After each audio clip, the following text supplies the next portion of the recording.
Charisma Quotient. I'm your host, Kim Seltzer, a dating and makeover expert, where I will help you build confidence, make connections, and find love from the outside in.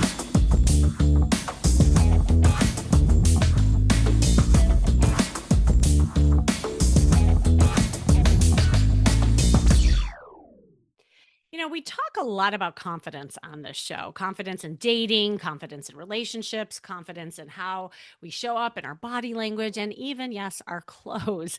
But today I want to zoom in on a piece of confidence I have not talked about, actually. Maybe a little bit, but not enough, especially when it comes to men. So for all you men listening, definitely tune in. And women, hang on. I want you to listen to this because this pertains to you too. Here's what I see all the time in my work. And ladies, I know you have felt this way too. So many men are living under an enormous amount of pressure to perform, pressure to get it right, pressure to be confident, assertive, successful, desirable, and all at once. And on top of that, think about all those things coupled with the fact that we are in a very different world. I hear men say to me all the time, Kimmy, I really want to approach that woman, but I don't want to come across as creepy. Like they're scared to death to approach women in fear of taking things the wrong way. And the Me Too movement, we have like all these things that, a lot of the men are trying to grapple with. And that pressure, it doesn't make men more confident. It shuts them down. What most men don't realize is that sexual confidence and attraction has very little to do with effort or technique. It actually has a lot to do with the nervous system, stress, overthinking, self-monitoring. Pull men out of their bodies and it'll get them in their heads. And when they do that, desire drops, connection fades, and chemistry can feel, just off. I remember I was working with this guy and he had sexual dysfunction. He was feeling really, really down on himself. He only had maybe one or two relationships. And in those relationships, he didn't feel very confident with his sexual life. So then when he got single, and he was over 50 at this point, he felt like he couldn't flirt because he was so in his head about just being insecure with his sexual dysfunction and what that all meant. And he just felt like he wasn't worthy. So then what would happen is he would talk to women and he would fall into the friend zone. Women thought he was really nice. He was like this nice guy, but not somebody that maybe they wanted to date. And so he created a loop, like a self-fulfilling prophecy. See, women don't find me attractive. See, women don't want to date me. But that was on him because of the lack of flirting and the signals he was sending to women. So, the first thing was just having him date up a storm. I call it data dating, where he just was getting used to raising sexual tension and feeling sexy. We changed his clothes, we worked out his body language, his approach, like all of it. And he started getting it. And like his confidence went way up. And he even started getting some sexual encounters that really, helped him.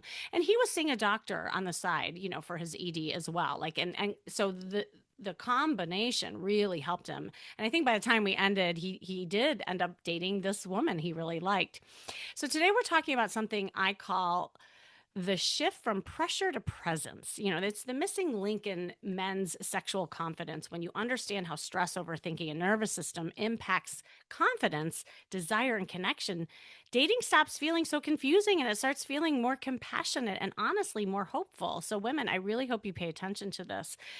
This conversation especially is important for you because if you understand how men experience stress, arousal, and confidence, dating starts to make a lot more sense. And you stop personalizing maybe his shutdown. You stop assuming lack of interest and you start recognizing that actually helps a man relax and feel safe. Like you're a part of that and you show up more open, connected, and confident. So we'll talk about all of this today. And this is going to be a really powerful conversation because I have an amazing guest today. She's joining me. We met at a podcast conference and we've been trying to do this together forever. We finally are doing it. And I always say things happen when they're supposed to happen. And what I love about her is that she comes from a medical standpoint, but she's also holistic. She is a board certified physician with over 25 years of expertise in anti aging and regenerative cellular medicine.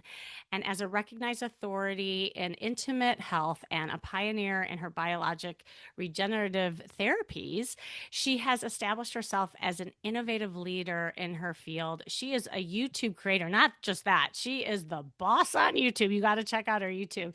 Best-selling author and serial entrepreneur, Dr. Ann. Hi, how are you? Hey there. I am so glad that we're finally here doing this amazing, amazing episode, Kimmy. It's been a year and a half, but it's worth We're doing waiting it. for. I know. Wait, say your last name too. Do you go by Dr. Ann or do you say your last name too? Truong, just like truck with a G at the end. But a lot of my patients call me Dr. Ann. Okay, okay, great. Because I want to make sure like people know how to say it and also find you. But well, yeah, I have so many questions, and I know you and I talked off air, but I'd love for you to just introduce yourself too about, just what your specialty is, but also like how you got into this, because I think it's really interesting what you're doing. Yeah, well, let me tell you a little personal story. So I've been a doctor for like 25 years, and my background's really more pain management. So I've always looked at treating things holistically into the root cause because I feel that as a pain management doctor, I was just pushing pain medicine and doing all these steroids injection on patient that was not helping them. So I said, there's got to be a better way. So that's when I got into natural solution treating root cause. And that's how I got into doing stem cell therapy and therapy such as prolotherapy. And so my personal journey started when my husband, at that time, was having heart issues and had to take five different heart medication. But that really affected his libido and his sexual function. And he was a fairly young man at that time, and the kids just left to go to college, so we were like on our second honeymoon, and this is not supposed to happen. So Especially on the and honeymoon. Oh my gosh. we're empty nesters, and what is happening? So I knew that I didn't want him to take Viagra or Cialis, but then so I could start deep dive into, okay, what is ED? What's going on with ED? I knew that medication had a component with it, and he had to take the medication for his heart condition, at least for that time. So that's how I kind of dive research into it and say, okay, how am I going to treat ED in a man that is fairly healthy, but is on five different medication that is suppressing his erectile function? And so that's how I apply my stem cell therapy knowledge and just holistic knowledge into treating the root cause of ED. And believe it or not, the root cause of ED is fairly straightforward. It's the same cause that causes heart disease, and we can dive into that later. So it started like about 12 years ago, or with a personal journey, and then I dive into it, and I created the protocol, which is now we call the restorative sexual function restorative program that restores sexual function at treating the root cause for sexual function. So treating the root cause, because when you treat the root cause, it becomes permanent. And it's something that you can sustainably do the rest of your life. So you never have to resort to taking medication again. So I'm happy to say that my husband is fully functional, and he's taking less medicine. He's healthier now than he's ever been. And I also understand why men get erectile dysfunction, because they don't know that some of the things that they do in everyday life can sabotage their sex life. And they don't know that there are easy alternatives that they can do easily that will reverse that instead of just taking that little blue pill. All right. So we've been indoctrinated in taking a pill for a problem. And believe me, I'm a medical doctor. I write prescription too, but I do know that there are other natural solutions that's out there, but it's just not it's not available. Men just don't know anything about it, and for women as well too. So that's how I kind of got into the sexual medicine field, and I love it because I'm not treating sex or erection. I'm really changing life and restoring marriages, relationship, and restoring men confidence that need to get back to the dating scene again. Prior to us recording, I was saying that most of the men that have problems that come and see me are divorced, that are starting to get back to the dating scene, or widow that is now dating again and having the courage to date again.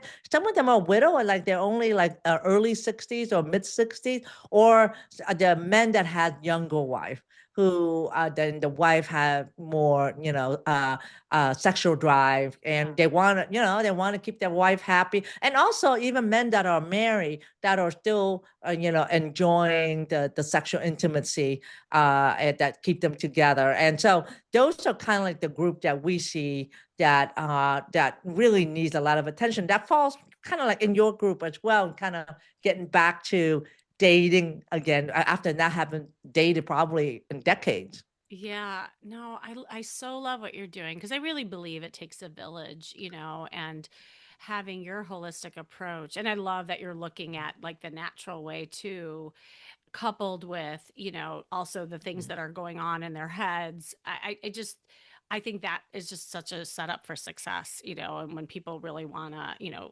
just target this area. And I don't think it's talked about enough and honestly and openly like this. So I so appreciate you doing that. I'd love to actually, if you don't mind me asking, because your personal journey is so important. And I think that's where a lot of people go through as a woman, like as the wife, like how was that for you when your husband was going through it? And like how did that shift when he got more confident with his ED? Well, when he's going through it, I mean, you share the pain that he's going through, Yeah. and then he just doesn't feel that he's the same man again. He's just not interested anymore. He actually gets depressed because he said, "I don't know what's going on here. I have to take these 5 medications. It's not working. What is there to do?" So it definitely negatively affect our relationship as well. And then you want to give him space too. So, but luckily we have an open communication between us, and I think that is key in being vulnerable and being able to talk about how you're feeling. And as a partner, I didn't blame myself because I knew that his medication were the cause. But a lot of women blame themselves Exactly. I was gonna say for because the you men are for who you are, so you knew, yeah. like, yeah. But no, it's so true because I have a lot of clients, and they're like, "Oh, he's not interested," or "It's me," or whatever. So yeah, and I'm loving that you're talking about that. Yeah, yeah, absolutely. Oftentimes, women blame themselves for the men's ED, and the men blame themselves. The men, Yeah, I've treated over 7,000 men with ED. No man blame their spouse or their partner or their girlfriend for their sexual dysfunction. They blame themselves for interesting. for the condition, and oftentimes their priority is trying to please the woman, not any part in blame like that at all. And so, but then when I talk to the women, they blame themselves for their partner's condition or ED, and saying, "Well, I'm not attractive enough to turn him on. I'm not I'm not stimulating him enough, and I can't keep his attention, or is he looking elsewhere?" So they're thinking that he's looking elsewhere for sexual activity, when it's like that's not likely at all. But the uncomfortable part is that no partner are talking to each other. Yeah. She's thinking like that, she's keeping it to herself, he's thinking, he's blaming himself, he's keeping to himself. Each other give each other space and nobody's talking. And unfortunately, I want to point out this fact: this usually happens when when the man is going to like early andropause, like usually Oh, yeah. between late 40s or early 50s, and so does a woman. So where I'm heading with that is that it is a very complex a time in a woman and a man a lifespan, because that's where hormone changes. That's where your hormones start to dip. That's when that's when you have sleep disruption. That's when you have mood imbalances, and that's when you even have more anxiety or even depression. So there's a lot of fluctuation going on both from the men's side and from the woman's side at that time. So sometime, and unfortunately, if you look at the data, most marriages happen. I mean, not most, most divorces Divorces, yeah. happen around that age. You know, Yeah, you're so right. if you really look at the data, Hmm. it really happened around that age. So you Yeah. don't know whether how much of the sexual part plays a role into that, but it happens around late 40s, early 50s. Yeah, and I think it's important to look at the organic piece of it. I mean, I think these days a lot of people are focused on the psychological stuff, and obviously that's what I deal with. But there's organic reasons why things are happening. But then you're right, it's up to the couple or the person to have the tools to deal with it so that they, can really help themselves. So yeah, well, off air, you and I were talking about too, just the whole like headspace thing that it starts almost like in the brain. I would love for you to touch on that because I see this so much. Well, first of all, I work with so many overthinkers, as I call it, high achieving people. Let's just face it, they're very outcome based, they're in their head, a lot of left brainers, and so they're Hmm. already overthinking. So Mm. if they're experiencing this part, and I work with later daters too, then now we have the hormones on top of it. So can you speak to that? Because I think that's helpful both for men and women to understand. Right, right. So for men, their hormone, men with testosterone, which is the number one hormone men have, is start to drop 1% after the age of 35. So 1%, even if you're healthy, it just that the production of testosterone just naturally drop. And Mm, then for women, the first hormone that actually drop is progesterone and then testosterone. So that's why women will notice it more around early 40s. And they're going to notice that their sexual drive is not what it used to be. And then they're going to start having sleep disruption because progesterone is a big component of that. Testosterone is for sexual drive. And then the estrogen is the last one. So estrogen is what we normally call is when you have less estrogen, that's when you start having more night sweats and hot flashes. That's what mm, we commonly associate with menopause. However, menopause is also a sign of decreased sex drive or have very, very little libido, even have decreased lubrication down there as well, and then sleep disturbances. So right. you may be in menopause, you may be in early menopause when you find yourself waking up at 3 or 4 o'clock in the morning for no reason, and then you can't go back to sleep. That's a very, very early sign of menopause. So the progesterone, testosterone drop first, followed by estrogen later on. And sometimes that phase for women can last from early 40 to even mid 50s. It could last for 10 years. Mm, So average is about 5 to 7 years, some even 10 years. And if you have a hysterectomy, that's menopause already. That's hysterectomy. Okay. So when you have a hysterectomy, you get your ovaries removed, you will have menopause right away. So for men, the testosterone drop 1% until by the time they're in their 50s, it's dropped like 15%. But what men don't realize is that their lifestyle affect how much their testosterone drop. Like for instance, if they don't sleep well, let's say they're working a lot or they're drinking their Red Bull or drinking their coffee and go out drinking because alcohol do disrupt sleep. When you're not sleeping 7 hours continuously, your testosterone production also drops. So mm, that's an important component for men that need to know that if you're drinking alcohol at night and it's disrupting your sleep, you probably need to moderate that quantity there. And then the other thing too is exercise. There's a study that came out 3 years ago that shows that exercise in men is even better than Viagra, as in just 30 minutes of exercise every other day. So I'm not talking about running a triathlon or doing heavy duty stuff. Just moderate exercise. Just mean activity level that when you do it, it just you have a hard time counting to 10. So, then that include walking, biking, walking up and down the stairs, just 30 minutes every other day or 4 times a week, or 3 times a week is enough to actually increase blood flow. So the three things is just exercise and sleep and what they eat, Hmm. meaning, eat less of processed food. When I say processed food, anything in a bag or a box, eat more what the earth give you. Cause and that was what my got my husband with heart problem in the first place. He loved eating French fry, loved eating hamburger, loved eating a steak. If he Yeah. can eat that every day, he would. He loves hot dog, uh, chicken That's nugget, great. all the stuff that's bad for him. And men, if you're listening to this, I know what you're hearing because they love that too. But I like it too, but I don't eat it every day because I know that's bad for me. But he just like to eat it most of the time. So that's what caused his heart problem in the first place. That's high cholesterol, and that's why he had to be on the heart medication. So what I'm leading to is that just your what you eat and how you sleep and your exercise can really affect the rate that you lose your hormone, right?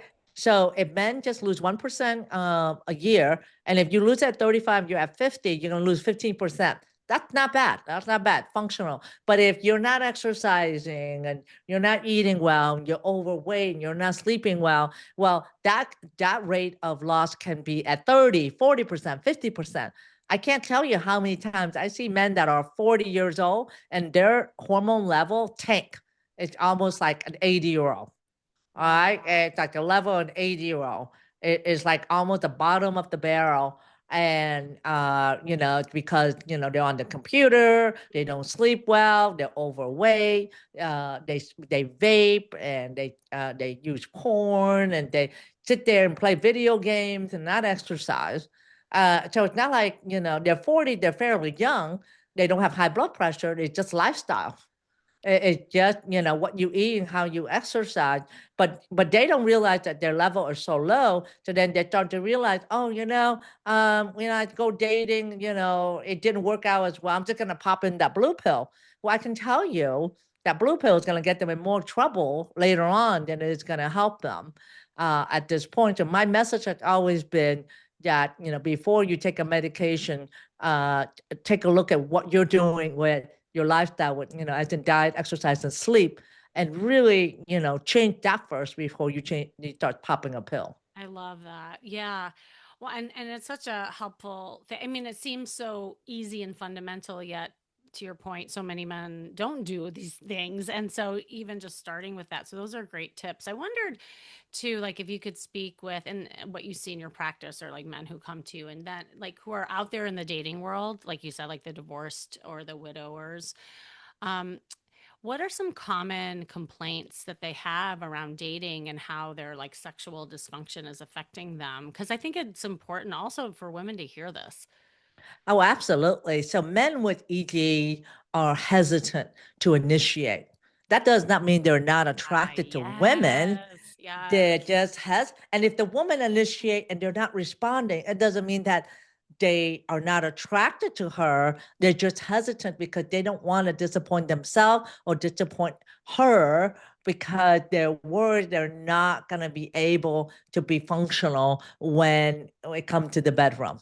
All right. So they don't have that confidence to do that. Can I mention something and what that looks like in the real world? Like what I see is like they're slow to approach a woman Mhm. too. Like their body language may seem like less confident and like they are slow to like even go up to a woman kind of thing. And even in the way that they talk, what I see too is that they do like this safe conversation. Like it's more friendly. They won't do risky conversation, like where they're kind of teasing the woman or that kind of thing because I think for what you're saying they're more hesitant because of their own insecurity. So that's a good one.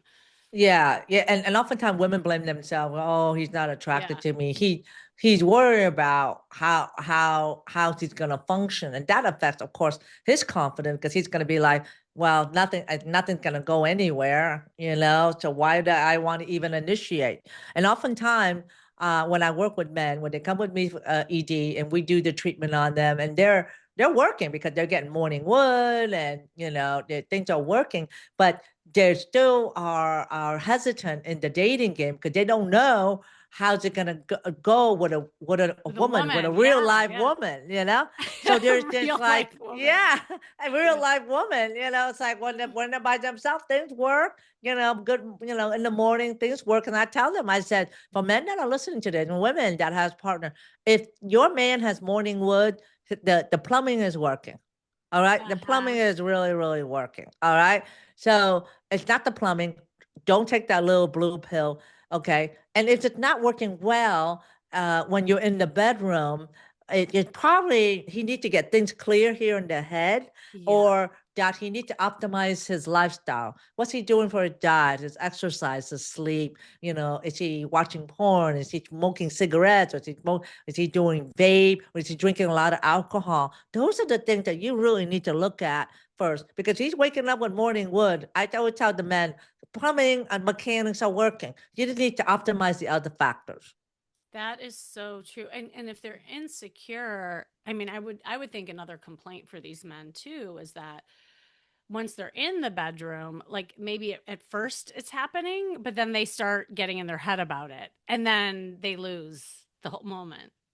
Right, right. Right. There's a saying that sexual stimulation or erection starts in the brain, not in the sexual organ. The same goes for women, right? So arousal and sexual stimulation start in the brain for women as well. And I want to point out this fact. Guys have to really work hard, and I'll tell you this: guys have to work 40 times harder to be functional in the bedroom, because in order for a man to get an erection, he has to have 40 times more blood flow down there than a woman.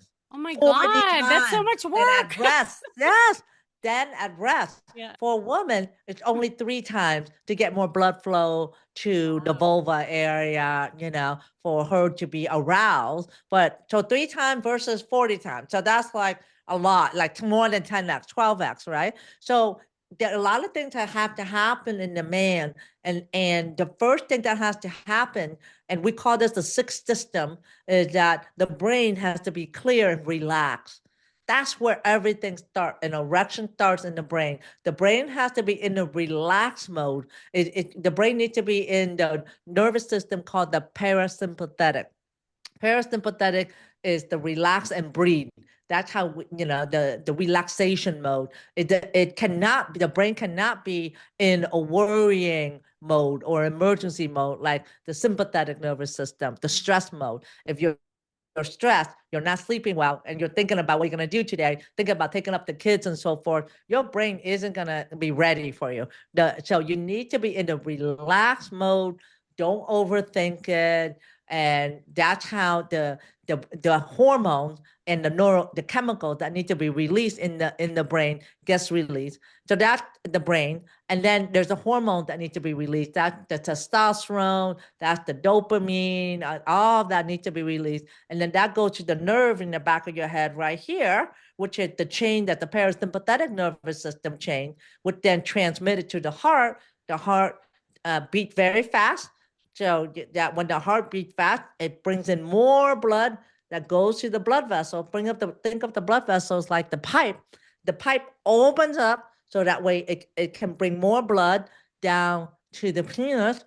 And when the penis muscle need to be relaxed also. So you need to be relaxed in the brain. You need to Mhm. be relaxed in the penis so it can be engorged 40 times.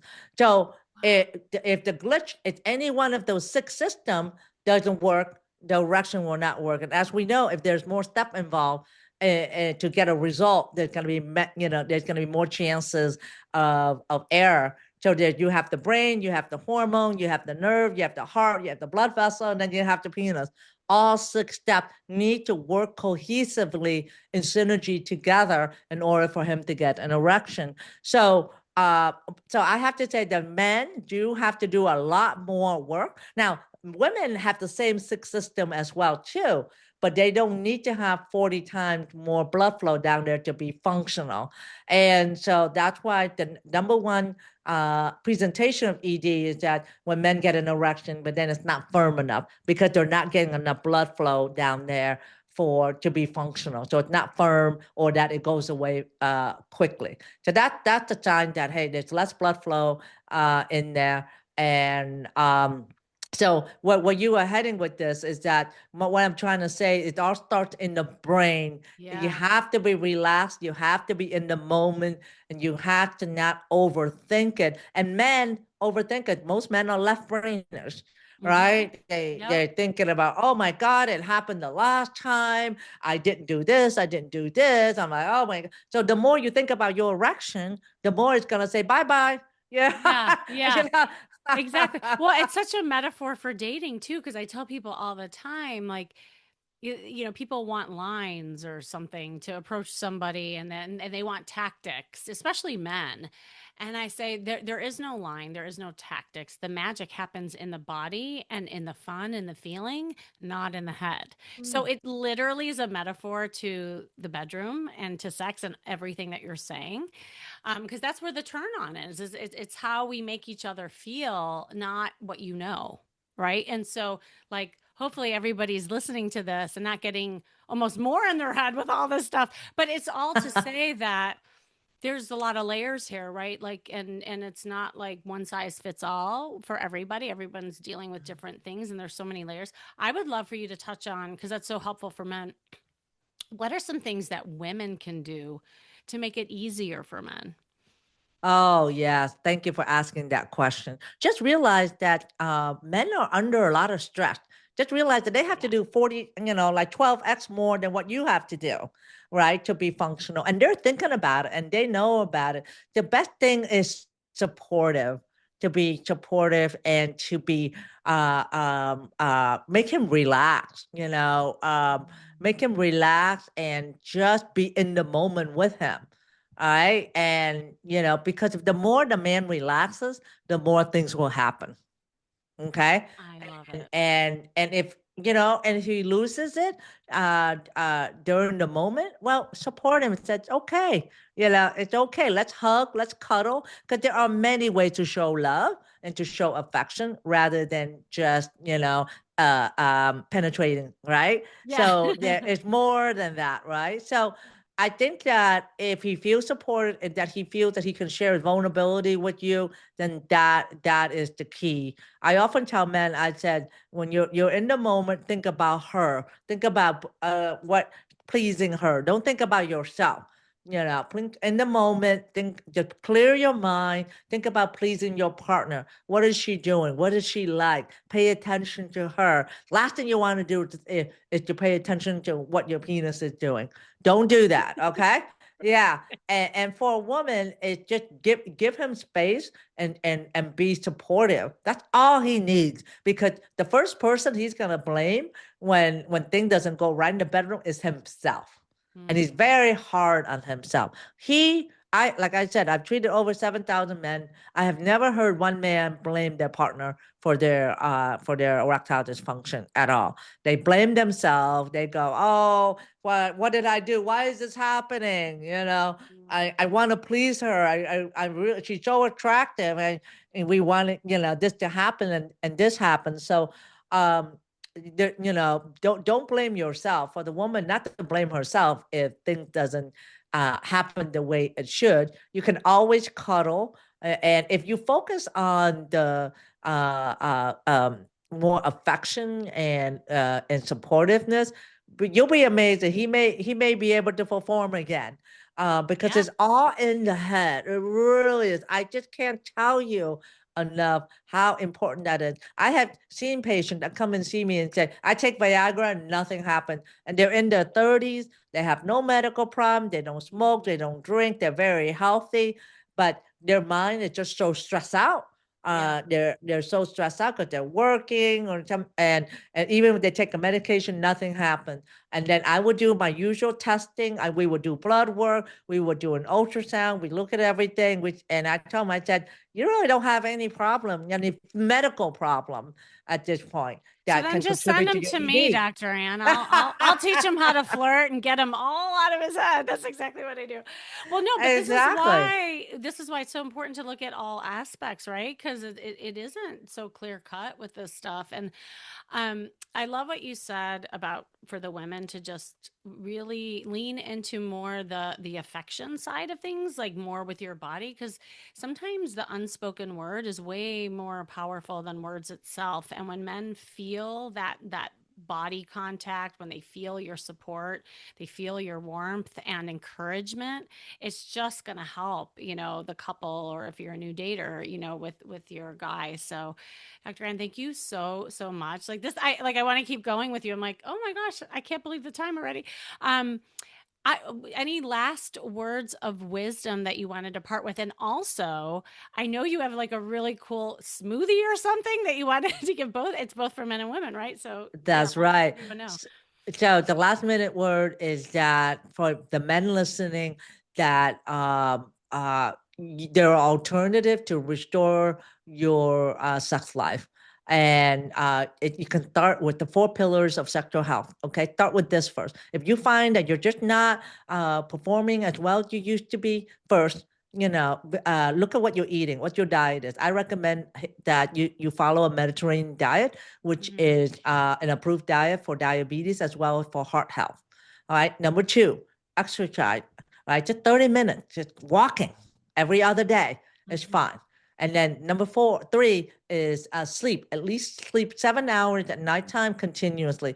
That's when you sleep. That's when your body heal physically and mentally. So we need to sleep in order for us to heal. When we sleep, our body undergo a cleaning effect. It cleans what the bad stuff is and dump it away. That's why first thing you do when you wake up in the morning is what? You go to the bathroom, right? You just take that out. So you need that sleep to heal your body mentally and physically. And then number 4 is stress reduction. Men internalize stress more than women.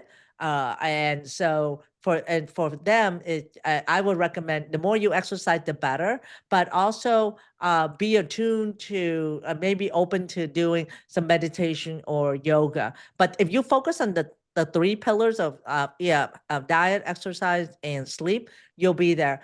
So the little blue pill or Viagra, yeah, is not the answer for you. Okay, because when you start taking that, you're essentially you're taking a pill to make your body do something that is so natural for you to do. Our body is made to have procreation. Our body is wired to procreate and carry the DNA line. There's nothing more primal than that. Seriously. That's why the sexual organ is in the deepest part, the sexual organ, I mean, the hormone part for the sexual drive is in the deepest part of the brain. That's the oldest part of the brain that we share with salamanders. So what I'm getting on with this is that it is a natural instinct for men and women to have the sexual drive and to want to have sex. Okay, we're wired that way.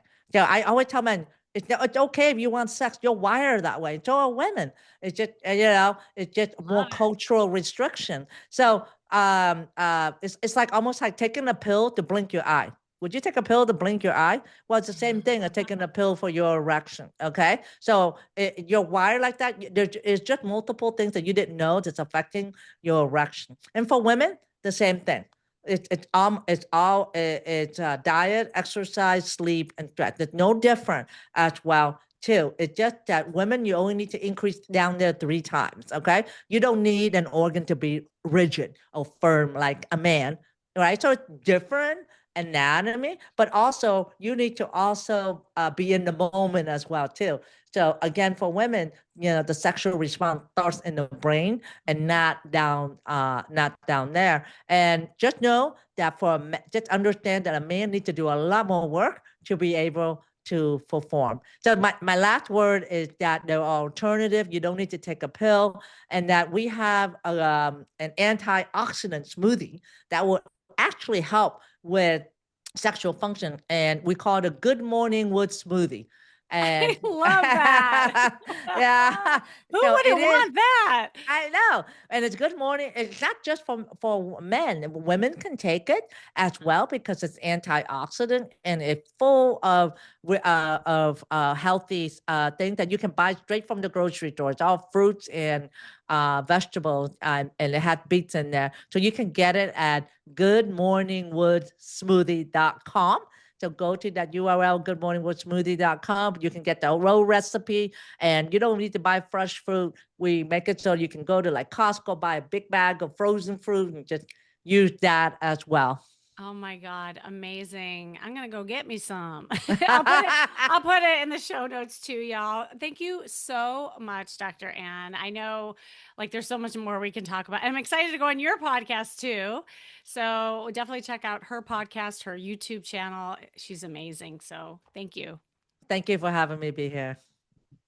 And thank you for joining me today. This has been the Charisma Quotient. Of course, I'm your host, Kimmy Seltzer. And remember, you can build confidence, make connections, and find love from the outside in. And if you want more, of course, go to my site, kimmyseltzer.com. And if something in today's episode resonated, even just a little bit, maybe you're noticing a pattern in your dating life, maybe attracting men who feel shut down, unavailable, or unsure, but it's something a whole lot more. And or maybe it's just like your confidence, your sexy confidence is super low. In February, I am hosting a flirt workshop where I will teach you how to flirt without pressure, without games, without feeling awkward. And this is the head space, right? This is the head part that Dr. Ann was talking about. It's not just pick up lines or pretending to be someone you're not. It's about learning how to use your body language, your energy, your charisma, your style to create the attraction and connection in real life. So just go to stophatingdating.com. That's stophatingdating.com and register. It's co ed, it's fun, it's interactive. This is probably my most popular one. So you definitely want to grab your seat. And remember, working on you is working on your dating life. That's all for now.